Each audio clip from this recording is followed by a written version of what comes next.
Alright guys, let's get some fuel.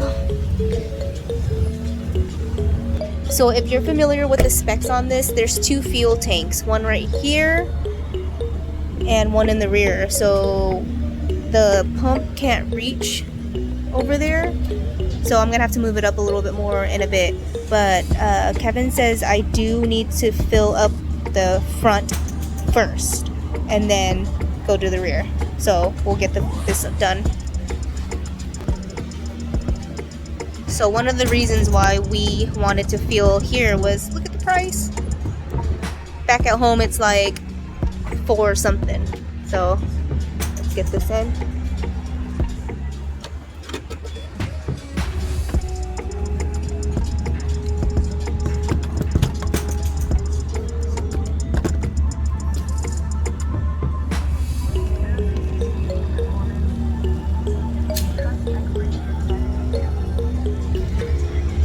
There it goes. I'll show you guys the total once I finish filling up the rear. Okay, just finished the first one. Here we are at the first one at still going a little bit. So does it stop at 70? No, right?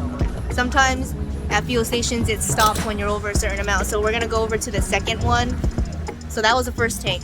Now we're gonna see if we can reach oh nice, perfect. So sometimes we have to move it up, but we're able to reach just fine.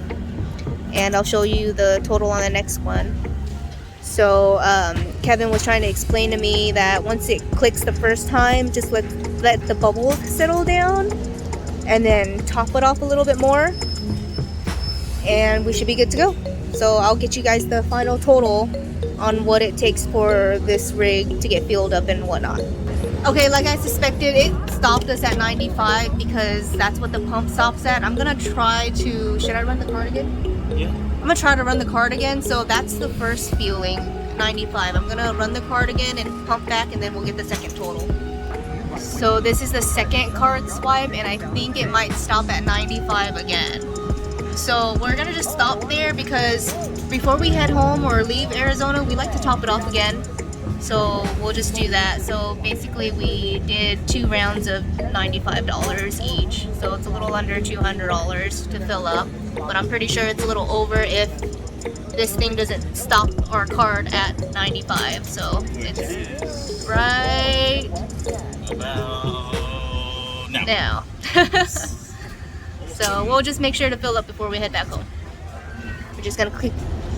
Okay guys, so we just finished fueling up. Picked up some coffee. We haven't had any breakfast or anything, so I needed a coffee. No, and I needed a break because I was getting really tired in my arms, and I think it's probably because I was death gripping the steering wheel, just because I just wanted to make sure there was stability, but there was plenty of stability. It was just me being paranoid. So Kevin's driving, and because he wants to drive, he misses driving in reality. Oh, but the chassis on this, the 550 versus the 350 we have at home, it definitely pulls instantly when I got onto the launch on the freeway. It definitely does the job. But for me, it was just way too much. Like I said, I was in eco mode because I just didn't want to let my foot on the gas so much because I'm used to just leaving my foot on the gas. So there's times where I just had to lay it off and kick it back a little bit.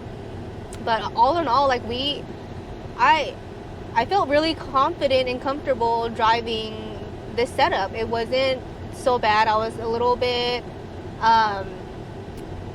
skeptical, intimidated. Yeah, I was kind of intimidating just because it's just such a big setup. But like I said, I'm 5'3", about 130 in weight. It wasn't too bad. It was very easy to handle. The chassis it's there. That's what the 550 is for. It's for it to handle the load and everything. Again, this chassis is a true 10,000 pound towing.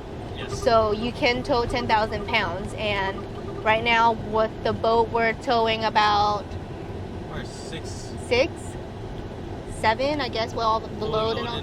Yeah, with all the load and all that stuff. So I mean, all in all, it's been since December 2020 since we've had this setup, and we love it. Like, Yes, there's little issues here and there that's manageable, and I think that's with any other brand if you were to pick up an RV or whatnot. And I've seen a lot of people get their own private inspections.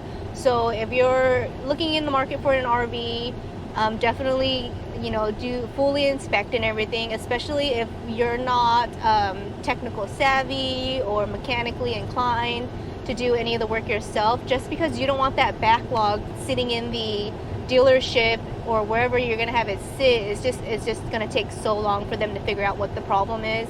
But all in all, if you guys have been following our videos, you'll see what issues that we faced and problems that we faced when we picked up the Magnitude. So I hope you guys enjoyed this video. Be sure to hit that subscribe button so you guys can tune in to all of our weekly videos. We try to post every Sunday.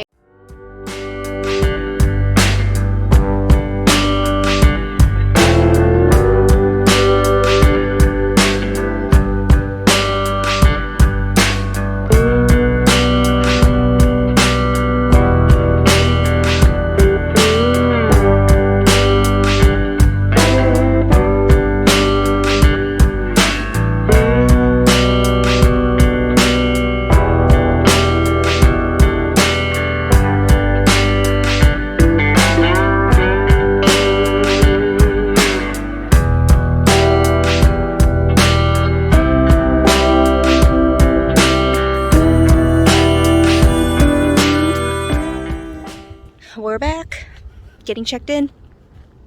All right, all done checking in, guys. So we're actually staying in row B this time. Row B is actually a 50 amp site, and I pulled this little thing right here about your ampage and all that stuff on what will run off certain items or whatever you're plugged into. So this is a good little tip. I'll take a little picture and I'll probably post this up for a few seconds if anybody wants to screenshot. So that's really good to know. So on top of row B, we're going to be in row B. We're also, we also rented a boat slip too, so that we can just park the boat at the dock instead of the water, since we won't be at the waterfront site. So we'll head there now. Hey, do you guys know where Shrek's at? All right, Kevin's getting ready to launch.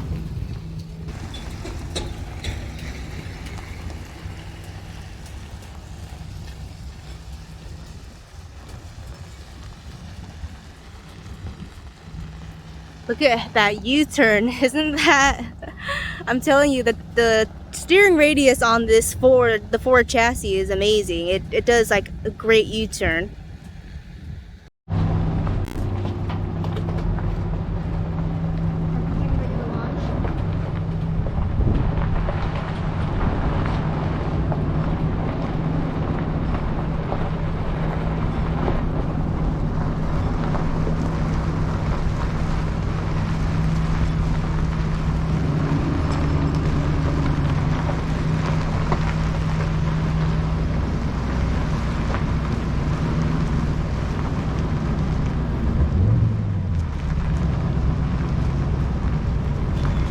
So that's one thing that I need to practice on, is launching. I launched one time back at Elsinore and it went really well, but I just need a little bit more practice with this before I'm confident enough to do it on my own.